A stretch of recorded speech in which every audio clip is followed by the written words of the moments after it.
So tonight we are in lesson 4. And lesson 4 is titled Sanity. And I still don't know why they asked me to do this lesson. Because if you know anything about me, or my story, it was filled with a bunch of insanity. But tonight's lesson is based on principle 2 and step 2. And principle 2 is we earnestly believe that God exists, that I matter to Him, and that He has the power to help me recover. And what starts to happen in this principle is we start to find the sanity in our lives to stop making those poor choices over and over and over again. And the principle says we earnestly believe that God exists. And earnestly means serious, or means showing depth or showing purpose. It doesn't say we haphazardly believe that God exists. It says that we earnestly believe that God exists and that I matter to Him, the King of the universe. He matters, you know. It's all about He matters to us, and He matters to us, and He has the power to help me recover. See, I don't have the power to help me recover, but He does. It's not me; it's He. Step 2 is we came to believe that a power greater than ourselves could restore us to sanity, and this step reminds me of a story in the Bible. It's about a guy named King Nebuchadnezzar. It's in the book of Daniel. It's actually this particular story that I'm going to tell you is in chapter 4.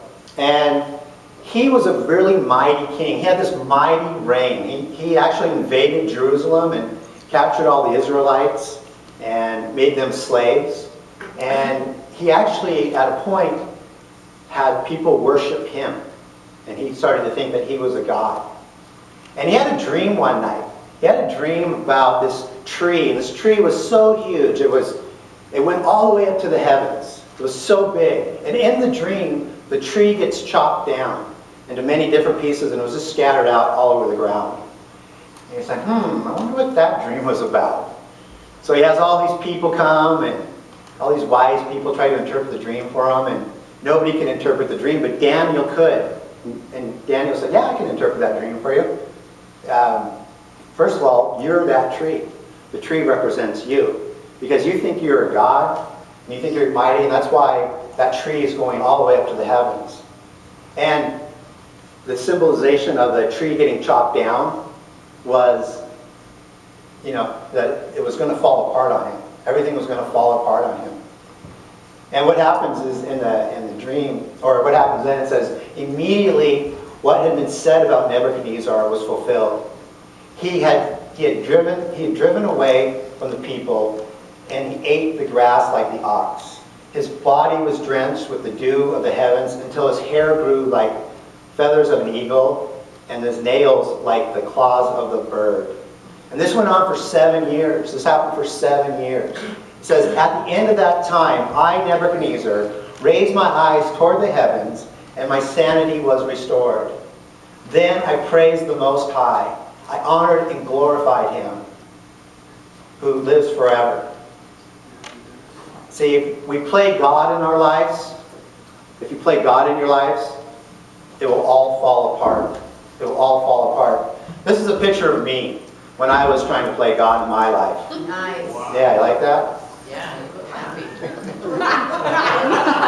You remember that movie, Almost Famous? It was about a kid who toured with this band. He was going to write an article in Rolling Stone magazine, and one night they go to this party, the lead singer and the kid go to the party, and he's up on the rooftop, and he took a hit of acid, and he goes, I am a golden god! And he says, and you can tell Rolling Stone magazine that my famous last words were, I'm on drugs!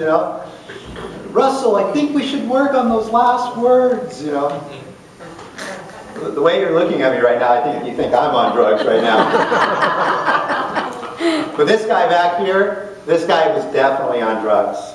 Not only was he on drugs, but he thought he was in control. He thought his life was in control and that his life was manageable.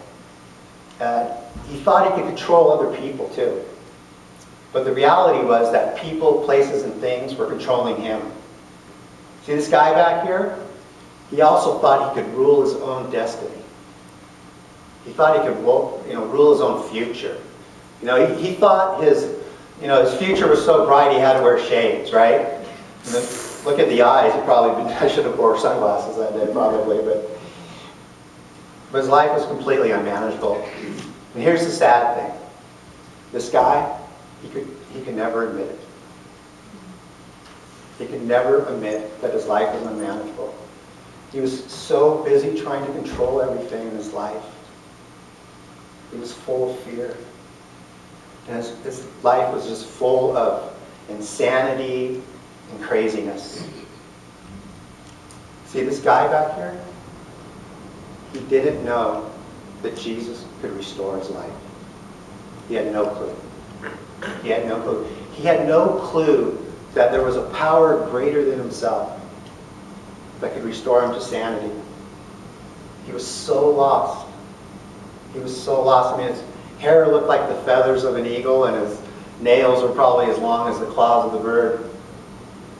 See, I'm so happy you're here tonight. I'm so happy because even if you don't have a drug problem, in fact, statistics say that only 1/3 of us here tonight have a drug and alcohol problem. 2/3 of us have all the other problems, you know. But whatever you're going through tonight, whatever your character defect, whatever it is, I'm so happy you're here tonight because the longer you stay in that character defect, the worse it's going to get.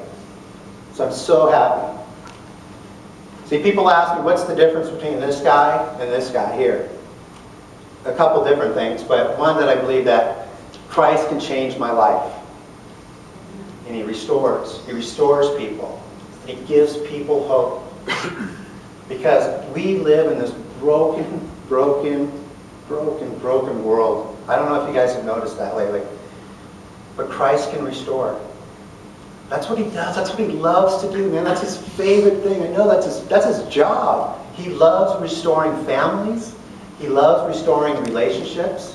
That's what He loves to do. You know, if you've been coming here for a while, for a long time, you probably heard the definition of insanity, right? What's the definition of insanity? Okay. All right, so we know that, right? Doing the same thing over and over again, expecting a different result. Here's the definition of sanity.